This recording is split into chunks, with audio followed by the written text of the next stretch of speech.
With the track limits being enforced, Christian Horner worries about the French Grand Prix. It may be even worse at Paul Ricard, where it already set records in terms of attendance. Red Bull dissatisfied with FIA's new porpoising regulations for the French GP. During the French Grand Prix weekend, the FIA will put additional measures in place to combat porpoising, and those who bounce too frequently or too violently run the possibility of being disqualified from the race. Today, I'm going to be talking about the new French Grand Prix and how it is affecting Red Bull.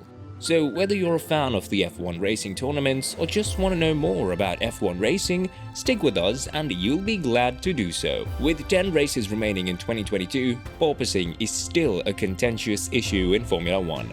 The FIA decided to step in after the Azerbaijan Grand Prix to shield drivers from the effects of extreme, as they described it, vertical oscillations.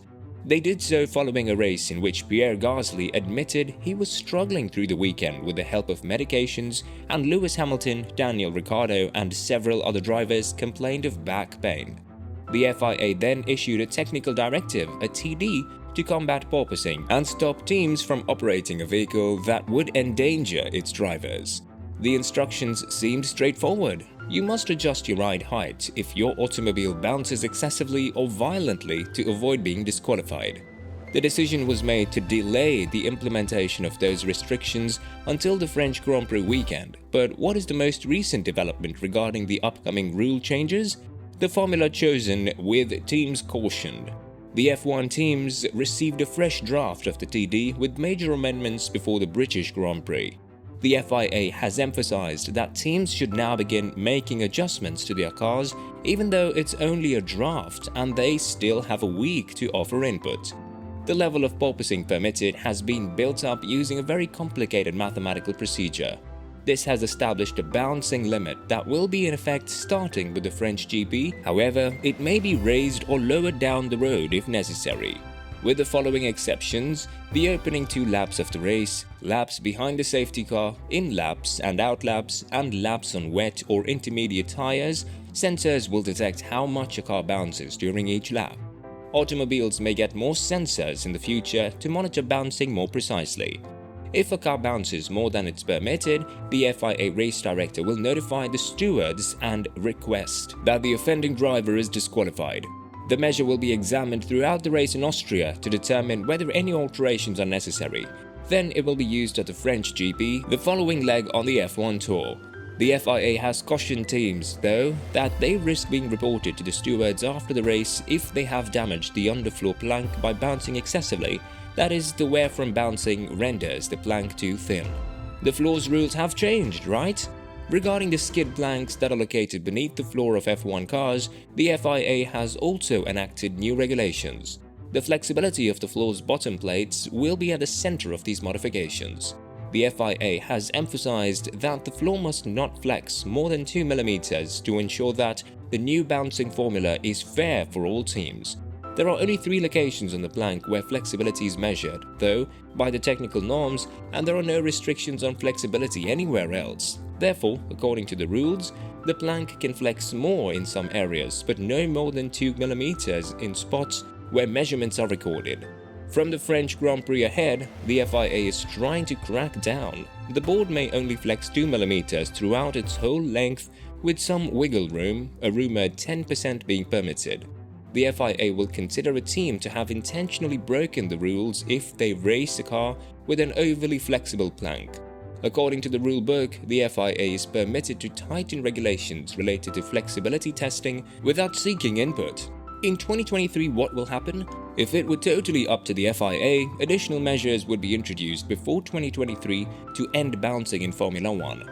The car's susceptibility to the phenomena would be reduced, according to the sport's governing body, although this will require a significant number of alterations that must be made in conformity with the technical regulations. A little more than halfway through the season 2023, change will not be simple to implement. However, the FIA has more latitude to maneuver under the pretense of safety. The FIA wants teams to employ computational fluid dynamics (CFD) throughout the next races to evaluate various potential changes that could be made to the cars. While Red Bull CEO Christian Horner has appealed to them not to mess with the 2003 rules, some teams have already proposed potential revisions to the FIA. The guidelines ought to be clear-cut, according to Horner. Encyclopedias that are considered too complicated are the result of this. There is no such thing as the regulations' intended purpose. It's either one or the other. It's binary. The French Grand Prix is something that worries Horner because it will be a greater issue. With the track limits being enforced, Christian Horner worries about the French Grand Prix. It may be even worse at Paul Ricard, where it already set records in terms of attendance. Infringements in Austria. At the Austrian Grand Prix, around 43 laps were stopped due to the track limit violations, and no less than 4 drivers received a 5-second time penalty. On at least 4 occasions, they had gone over the track restrictions. 4 drivers, though, stayed inside the lines the whole race. The stewards and race directors criticized the number of infractions and penalties assessed. For instance, Lewis Hamilton complained over the board radio to Spielberg, and Max Verstappen called it a joke that so many laps were completed. Concerns for Paul Ricard. Horner is also concerned about the track limits. The Briton also saw the infringements at the Red Bull Ring and argues that the character of the circuit makes it easier for drivers to drive. Motorsport.com that the character of the circuit also invites the drivers to push the limits. However, the Red Bull Racing Team boss is even more worried about the French Grand Prix.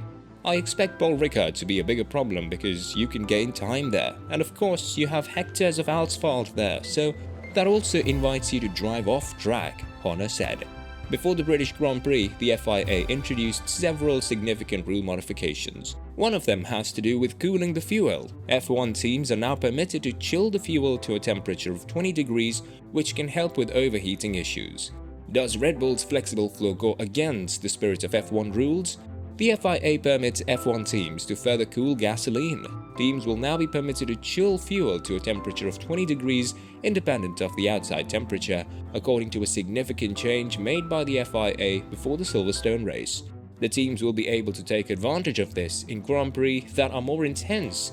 In colder races, teams are even permitted to cool the fuel below 20 degrees, according to La Gazzetta dello Sport. Does Red Bull have an advantage? The team that would stand to gain the most from the recent rule change would appear to be Red Bull Racing. Early in the season, the so-called vapor lock of the evaporation of the 10% ethanol that makes up the new biofuels had already caused issues for the Austrian stable.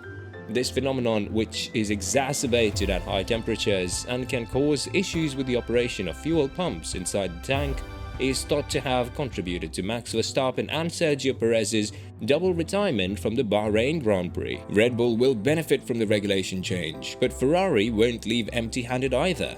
Initially, the Italian team required that temperature measurements always be taken an hour before the race and that the temperatures stay the same, but they appear to have backed off at the demand. La Gazzetta claims that Ferrari compelled a regulation change that permits teams to replace power units between qualifying and the race as a type of a quid pro quo. Ferrari may benefit from this as it offers the team greater leeway to rotate the engines for increased dependability. We're done for now, guys. Please remember to hit the subscribe button, ring the notification bell to receive more delicious movies, and if you found this video useful, don't forget to share it with others. I appreciate you coming.